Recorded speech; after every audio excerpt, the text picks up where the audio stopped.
So World War I was known as the war to end all wars. This meant that the US never had a strong urgency to amass stockpiles of weapons and ammunition like torpedoes. So just prior to World War II, the US was producing a whopping 3 torpedoes every day, with shifts running around the clock, 24 hours a day, 7 days a week, 3 torpedoes. If you're always running at max capacity, you're never going to have the space to react and scale up when you need to. And as we'll see with the Mark 14 torpedo, that can lead to wonderful cascading failures. Because torpedoes were so expensive and took so long to build, the US Navy decided, well, let's just not really test them that well, as what Bridget calls YOLO ops. Just deploy it into production. And fun things happen. So at the start of World War II, submarine commanders go into action, and they start noticing problems. Numerous point-blank, perfectly executed shots are somehow failing to hit their target, like that logo there. So they do an investigation, and it turns out that in order to save money, the US Navy had tested with dummy warheads, so they didn't blow up their test torpedoes. And in order to save time, those warheads floated, so they made it easy to collect. But when you attach real warheads, heavy warheads, well, torpedoes sink. So the torpedoes would run about 10 feet too deep, and they would run underneath their targets, not hitting them. So with the depth issue resolved, they discovered it and they fixed it. Surprisingly, the number of ships that were sunk didn't really go down. But I also want to mention that you should always test your releases, whether that's in development or production.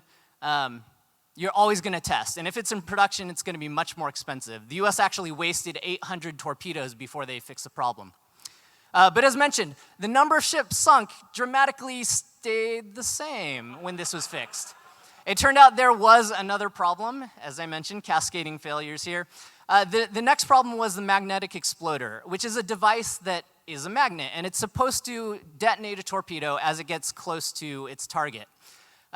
There's a joke here about premature explosions, but that's essentially what happened. Easy to fix though, right? You take this device and you turn it off.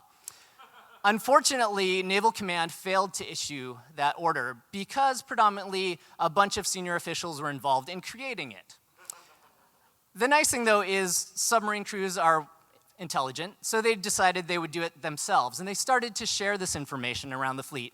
And pretty soon the entire US naval fleet was disabling these magnetic exploders. If you want to win support for organizational change, the best way that I think to do it is to share information. The information, as I mentioned, spread widely. The entire US Navy fleet was disabling these. That information spread up the chain of command. Chain of command removed those blockers, issued the official order, and everyone was doing it. Now, with that issue fixed, torpedoes were free to run all the way to their targets and fantastically bounce off of them. Amazing.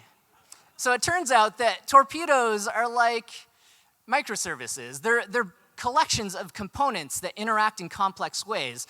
And the contact exploder from Mark 14 was actually designed for the Mark 10. But the Mark 14 was a much faster torpedo, and so when it hit ships, it broke. Lesson learned here is that complex systems are complex. Small changes in your systems can have huge ramifications, but we often overlook these because, well, that component has always worked in the past. It must be okay. Let's look elsewhere. Now, one of the compounding issues here was that sometimes a contact exploder would work, but the navigation system didn't really. There are a number of reports of the Mark 14 torpedo actually running in circles. And in one case, it actually sunk the submarine that fired that torpedo, which is kind of hilarious but tragic. And so our final lesson for today is, well, the US Navy never actually admitted that this was a problem. No, this is actually not the final lesson. My final lesson that you should take away is to follow the data. The US Navy actually never admitted the problem because it didn't happen frequently enough to actually collect that data. But if you don't have enough data, it makes it easy to jump to conclusions or to start to cast blame. That's our natural inclination.